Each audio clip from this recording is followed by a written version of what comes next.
High everyone, हामी चाहिँ आज फेरि रुमदेखि थोरै बाहिर हाम्रो दाइहरूसँग जङ्गलको भ्रमण गर्दैछौँ।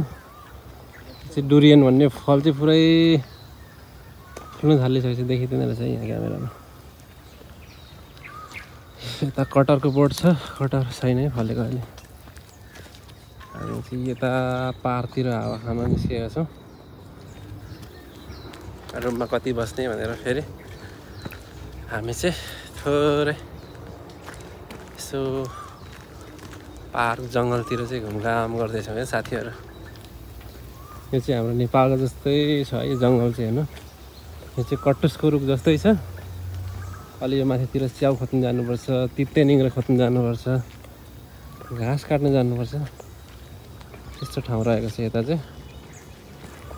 यस्तो जङ्गल देख्दाखेरि त आफ्नै गाउँघरको याद आउँछ।